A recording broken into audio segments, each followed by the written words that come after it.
Hello. This week's Parsha is Tisa, and I'd like to share with you a thought that I had that really resonates with me. And that is, in this Parsha, we read about the sin of the golden calf, the Chet HaEgel, where Moshe is on Mount Sinai, and God says, go down, the people are sinning, and he goes down with the two tablets, the two luchot, that God had inscribed the Ten Commandments on, and when he sees what's going on, he breaks the luchot, the tablets, and he proceeds to exact some punishment against the sinners, and then he wants to go back up the mountain to try and achieve some sort of forgiveness for the rest of the nation. And he goes up and he speaks to God, and a lengthy conversation ensues, and the part that I want to focus in on is Moshe says to God that God has found favor in his eyes, and he wants to find favor in God's eyes, meaning he wants to be able to see God, to know God, to be able to understand his ways so that he can proceed in the proper way. And he asks God this, and God says, well, Moshe, no man can see me and live. But what I'll do for you is there's a spot on this rock, and stand there. It's a spot near me, and I will pass my glory before you, and I will shield you in the cleft of this rock with my hand until I have passed. And when I passed, I will take my hand away, and you will be able to see me from behind.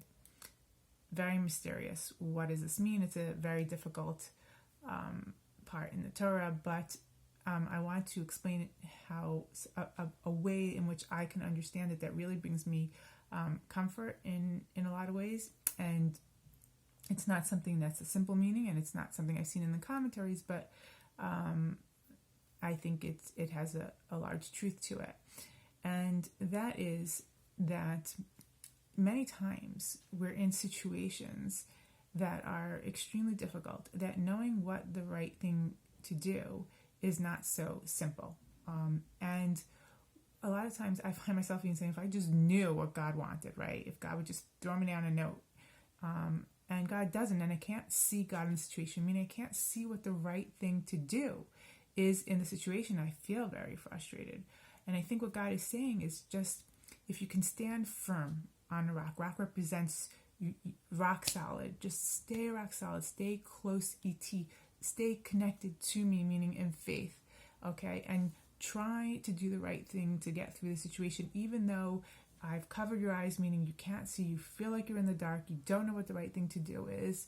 If you stand firm and try to do what's best, then eventually when the situation passes, you will be able to see clarity, you will be able to see where God lies in the picture, meaning have you done right, have you done wrong. You'll have more clarity in the aftermath of the situation, and you'll be able to see where the God is. And what's fascinating is that right after this, we see that God tells Moshe to write down again the 10 commandments, and he inscribes it by himself, Moshe. And after that, we're told about God's giving the 13 attributes of mercy. So I think that the progression is trying to let us know that it's very hard, right? When we're in that situation, when we don't know what to do. So what God is saying is, I will give you the fundamentals. Here is the Aseret Dibra, where you should understand, you should have a basic knowledge and understanding of what it is I expect from you and who I am, and what my morals and ethics are that are good for you. But even when that's the case, sometimes we don't know what's right, or we'll fall and we'll do the wrong thing. And that's why after that, God tells Moshe the 13 attributes, because yes, it's going to happen, but God knows that. He made us. He knows what we're comprised of. He knows that we're going to fail either from misunderstanding or bad judgment or whatever. And he says that I will exact mercy when I'll exact mercy. God is merciful. God understands, and we don't have to worry. We don't have to live our lives in so much pressure and anxiety and worry about always doing the wrong thing. If we just try, if we just learn and try to understand the basic fundamentals of what God wants, and try and do the right thing and stand firm in our faith. And if we fall, we'll fall, but God is merciful. And God can and does forgive, as we see very clearly for many of us. I know God's been more than patient with me a lot. Anyways, I find this very comforting and something that helps me through. The tough times and my whole journey in life. And with that, I wish you all a Shabbat Shalom. Take care.